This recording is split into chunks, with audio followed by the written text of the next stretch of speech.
भारत के संविधान के बारे में सबसे बुरी बात तो यह है कि इसमें कुछ भी भारतीय नहीं है। यह आपके नेता ने कहा था, जिसकी आप पूजा करते हैं। हजारों युवा सुबह उठकर रनिंग करते थे, वेट ट्रेनिंग करते थे आर्मी में जाने के लिए। जब आपने अग्निवीर लागू किया तो आपने उन युवाओं की उंगली काटी। जब आप, यह अभय मुद्रा है, इसमें कॉन्फिडेंस, स्ट्रेंथ, निडरता कहां से आती है? हुनर से आती है, इस अंगूठे से आती है। ये लोग इसके खिलाफ हैं। जैसे द्रोणाचार्य जी ने एकलव्य का अंगूठा काटा, वैसे ही आप पूरे देश का अंगूठा काटने में लगे हुए हो। आपने किसानों पर टीयर गैस चलाया है, आपने किसानों पर लाठीचार्ज किया है। किसान आपसे एमएसपी मांगते हैं, सही दाम मांगते हैं, मगर आप अदानी को फायदा पहुंचाते हो, अंबानी को फायदा पहुंचाते हो और किसान का अंगूठा काटने का काम करते हो।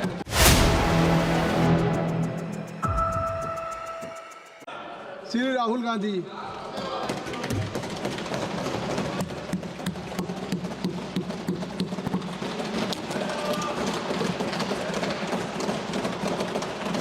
Thank you, Speaker Sir, for letting me speak today on the Constitution.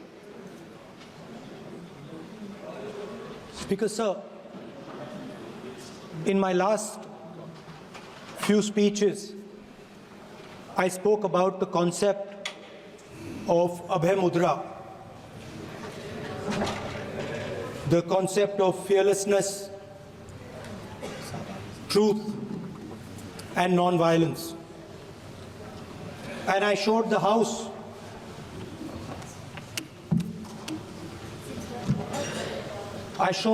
images of our different religions displaying this Abhay Mudra.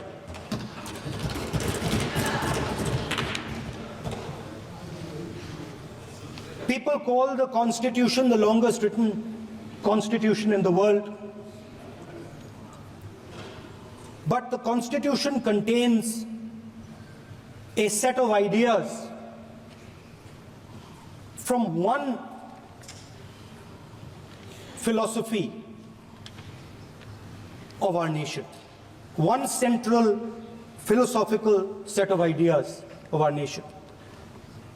When we look at the Constitution and we open the Constitution, we can hear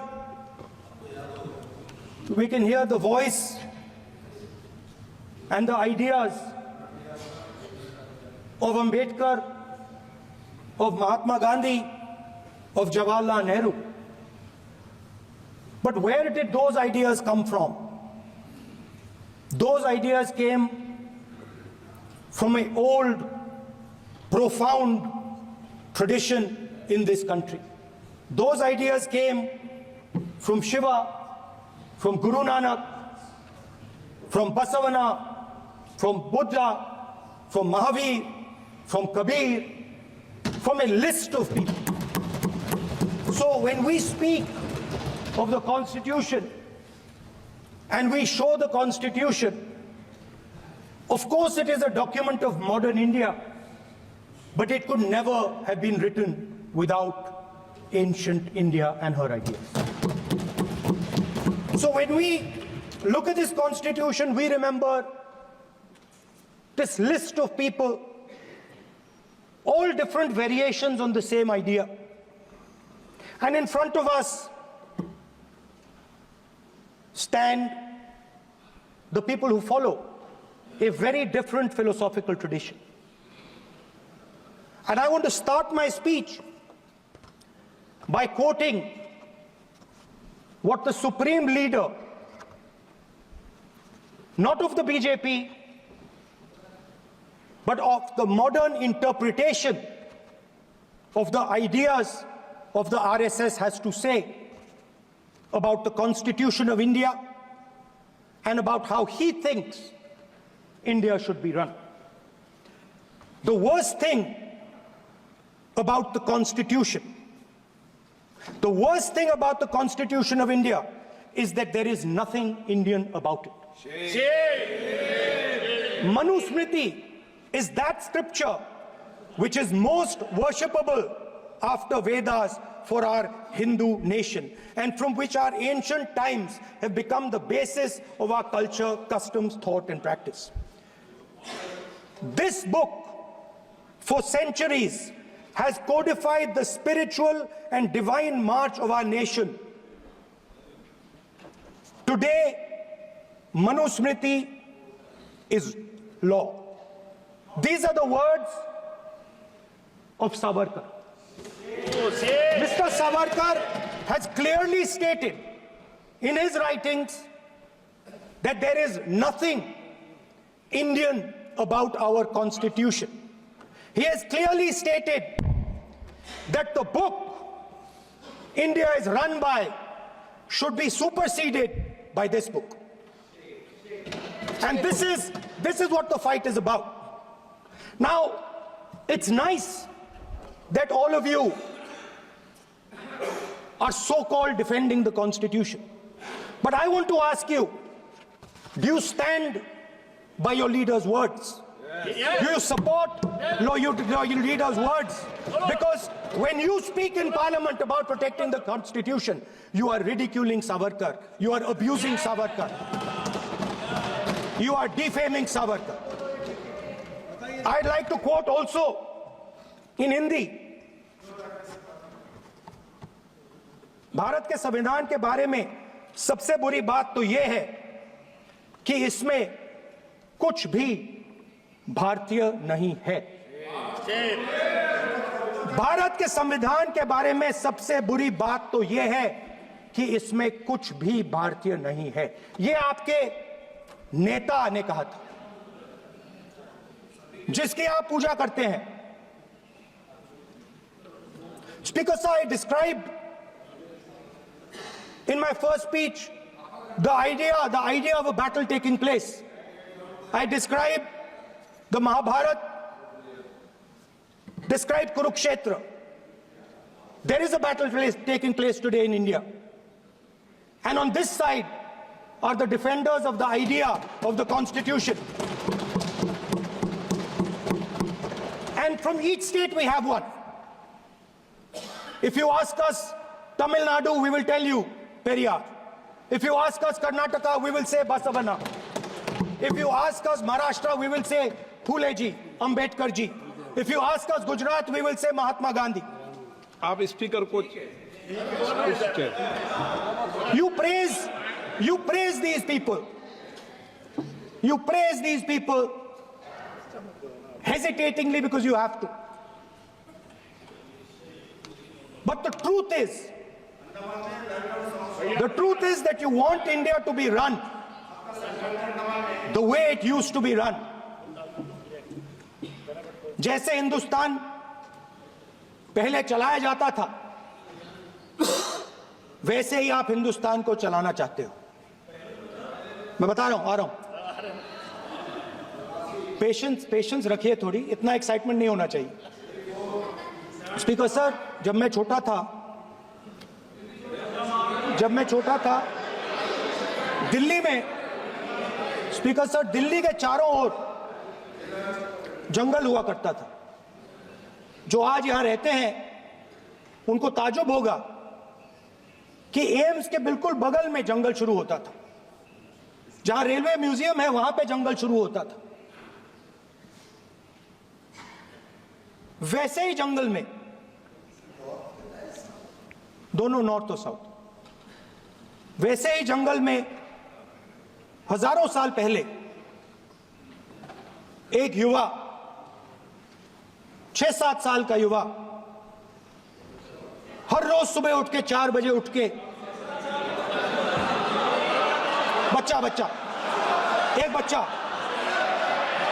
एक बच्चा, वाह बहुत बढ़िया, एक बच्चा 4 बजे उठ के तपस्या करता था। हर रोज सुबह तपस्या, हर रोज सुबह वो धनुष उठाकर धनुष तीर कमान चलाता था और घंटे घंटे उसने तपस्या की, सालों के लिए उसने तपस्या की। पास पास लोगों को पता लगने लगा कि लड़का है। यही तो आप नहीं समझ सकते हो, यही प्रॉब्लम है। यही तो प्रॉब्लम है। धनुष में तपस्या है, मनरेगा के काम करने में तपस्या है। तपस्या का मतलब शरीर में गर्मी पैदा करना, समझिए। हाँ, तब का ये मतलब है, तपस्या का ये मतलब है। तो ये तपस्या कर रहा था, लोगों को पता लगा और वो गुरु के पास गया। लड़के का नाम एकलव्य था और वो गुरु के पास गया और उसने कहा, गुरु द्रोणाचार्य जी, मैं सालों से धनुष चलाना सीख रहा हूं, मैंने अपनी पूरी शक्ति इसमें डाली है,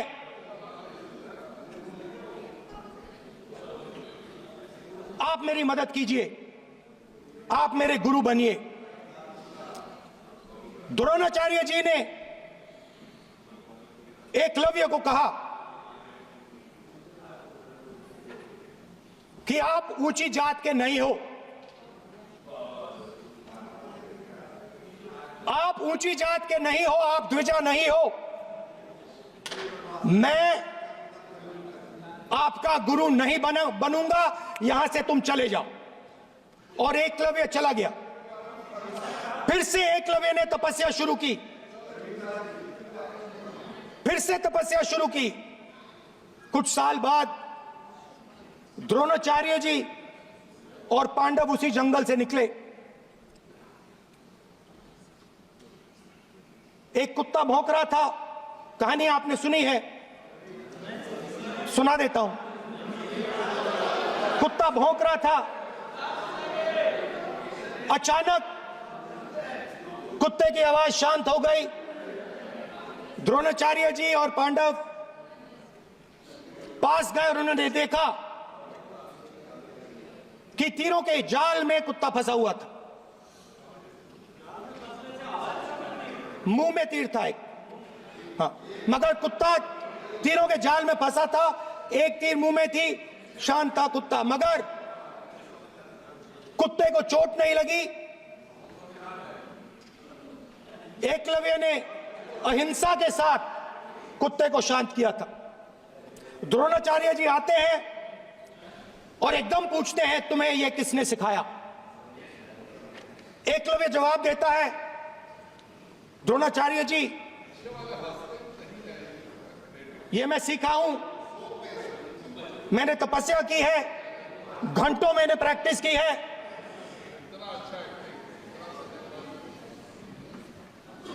आपने मुझे गुरु बनने से मना किया था, तो मैंने एक मूर्ति,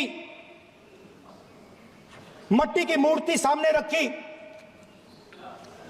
और मैंने प्रैक्टिस की और मैं सीखा। द्रोणाचार्य जी खुश नहीं हुए। द्रोणाचार्य जी ने एकदम कहा, तुम्हें मुझे गुरु दक्षिणा देनी है। नहीं नहीं, ये आपकी स्टोरी है, ये आपकी स्टोरी है। मेरी स्टोरी है कि द्रोणाचार्य ने पूछा।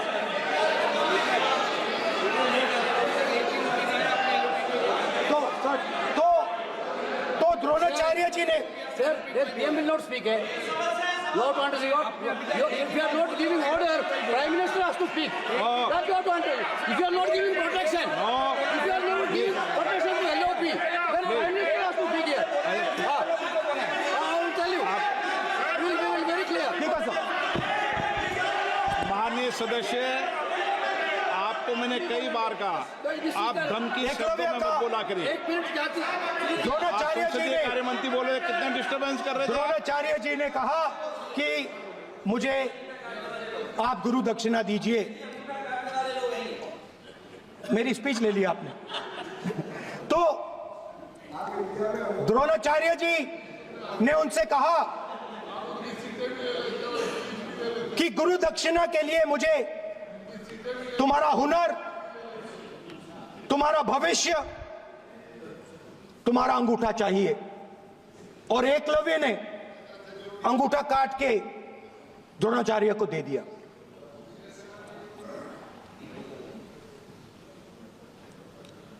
यह अभय मुद्रा है। इसमें कॉन्फिडेंस, स्ट्रेंथ, निडरता कहां से आती है? हुनर से आती है, इस अंगूठे से आती है। ये लोग इसके खिलाफ हैं। जैसे द्रोणाचार्य जी ने एकलव्य का अंगूठा काटा, वैसे ही आप पूरे देश का अंगूठा काटने में लगे हुए हो। आप जैसे ही एकलव्य का, जैसे द्रोणाचार्य जी ने एकलव्य का अंगूठा काटा, वैसे ही आप हिंदुस्तान के युवाओं का, जैसे ही एकलव्य ने, देखो सर, जैसे एकलव्य का अंगूठा काटा गया, वैसे ही आप हिंदुस्तान के युवाओं का, सबका अंगूठा काटते हो। जब आप अदानी जी को धारावी देते हो, तो आप धारावी के जो एंटरप्रेन्योर्स हैं, जो स्मॉल एंड मीडियम बिजनेसेस हैं, उनका आप अंगूठा काटते हो। जब आप हिंदुस्तान के पोर्ट्स, एयरपोर्ट्स, डिफेंस इंडस्ट्री, ये सब जब आप अदानी को देते हो,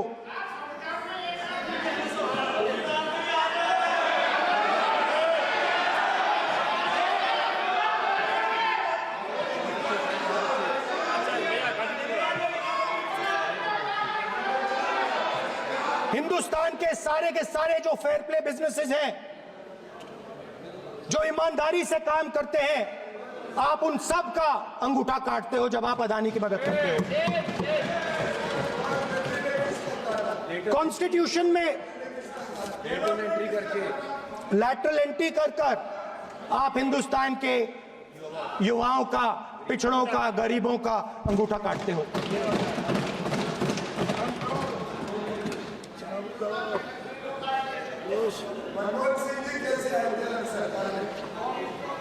सर, स्पीकर सर, जैसे एकलव्य ने प्रैक्टिस की थी, वैसे ही हिंदुस्तान के युवा सुबह उठकर 4 बजे उठकर अलग अलग एग्जाम्स की तैयारी करते हैं। आपने देखा होगा, पहले हजारों युवा सुबह उठकर रनिंग करते थे, वेट ट्रेनिंग करते थे आर्मी में जाने के लिए। जब आपने अग्निवीर लागू किया, तो आपने उन युवाओं की उंगली काटी। जब आप पेपर लीक कराते हो, 70 बार आपने पेपर लीक करवाया है, तब आप हिंदुस्तान के युवाओं के अंगूठा काटते हो।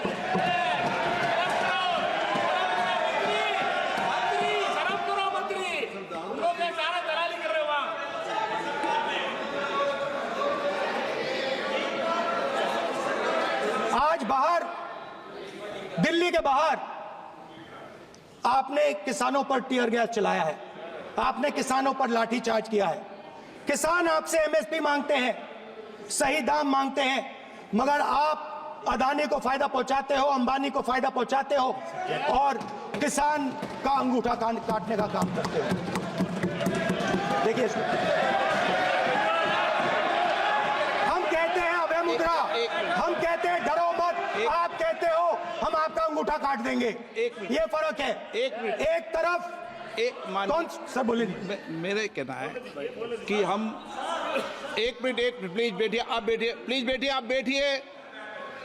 आज हम भारत के संविधान की 75 वर्ष की गौरवशाली यात्रा कर रहे हैं और कर भाई ये चर्चा हुई थी कि हम संविधान की चर्चा करते समय उसकी उच्च कोटि की ये अपेक्षा है आपसे। स्पीकर सर, आप राष्ट्रपति भाषण नहीं है। कॉन्स्टिट्यूशन में कहीं नहीं लिखा है कि मोनोपोली होनी चाहिए। कॉन्स्टिट्यूशन में कहीं नहीं लिखा है कि पेपर लीक होना चाहिए। कॉन्स्टिट्यूशन में कहीं नहीं लिखा है कि अग्निवीर होना चाहिए। कॉन्स्टिट्यूशन में ये सब नहीं लिखा है, इसलिए मैं यहाँ रेस कर रहा हूँ। कॉन्स्टिट्यूशन में नहीं लिखा है कि हिंदुस्तान के युवाओं का अंगूठा काटना चाहिए, उनका जो हुनर है उनसे छीना जाना चाहिए।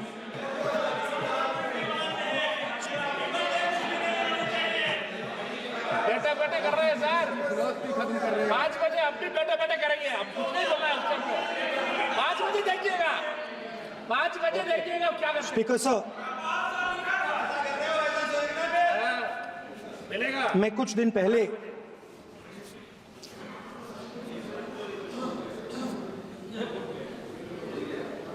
पहले मैं हाथरस गया। कुछ दिन पहले मैं हाथरस गया। हाथरस में 4 साल पहले एक लड़की का बलात्कार होता है। गैंग रेप होता है। 3-4 लोग गैंग रेप करते हैं। मैं 2-3 दिन पहले उस लड़की के परिवार के घर में गया।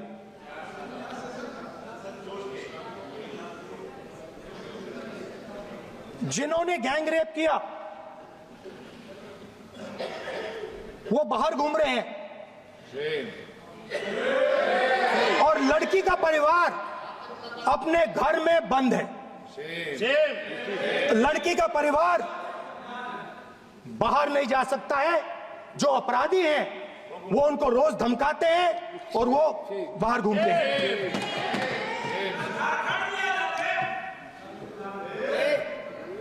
परिवार ने मुझे बताया कि बेटी का जो अंतिम संस्कार था वो भी नहीं करने दिया और चीफ मिनिस्टर ने इसके बारे में खुलकर मीडिया में झूठ बोला है। ये कॉन्स्टिट्यूशन में कहां लिखा है? ये कॉन्स्टिट्यूशन में कहां लिखा है कि जो बलात्कार करते हैं वो बाहर रहे और जिसका रेप हुआ है, जिसके परिवार, उस परिवार को बंद कर दिया जाए? कहां लिखा है कॉन्स्टिट्यूशन में? ये आपकी किताब में लिखा हुआ है, मनुस्मृति में लिखा है, मगर कॉन्स्टिट्यूशन में नहीं लिखा। और अगर आप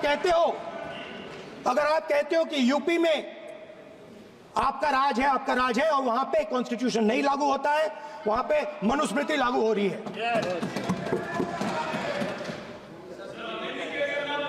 परिवार ने मुझे कहा कि यूपी की सरकार ने उन्हें वायदा किया था, कहा था कि हम आपका रिलोकेशन करेंगे, आपको कहीं और रहने की जमीन देंगे। आज तक 4 साल हो गए हैं, आज तक उनका रिलोकेशन नहीं किया गया है। और हर रोज उन्होंने मुझे फोटो दिखाई, वो बाहर निकलते हैं और जिन्होंने बलात्कार किया वो धमकाते हैं उनको। तो मैं इस हाउस में कहना चाहता हूं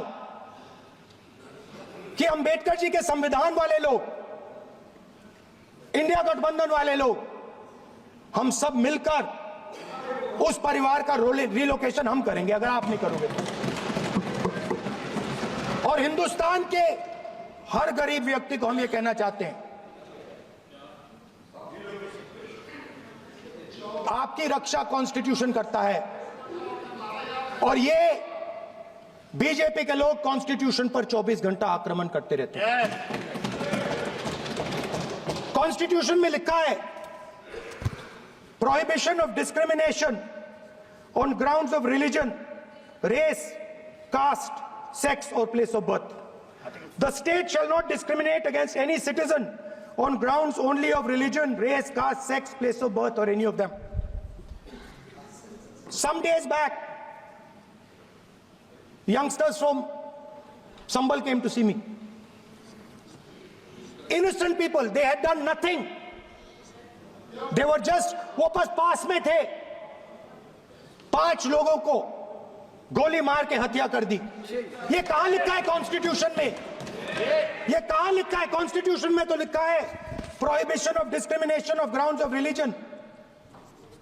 और जहां भी आप जाते हो, एक धर्म को दूसरे धर्म से लड़ाते हो, नफरत फैलाते हो. कहां लिखा है कॉन्स्टिट्यूशन में? कहां लिखा है कॉन्स्टिट्यूशन में कि एक धर्म को दूसरे धर्म से लड़ाना है? कहां लिखा है कॉन्स्टिट्यूशन में कि दलित परिवार को बंद करके अंदर रखना है और उनके अपराधियों को बाहर घूमने देना है? कौन से कॉन्स्टिट्यूशन में लिखा है? मुझे दिखाइए.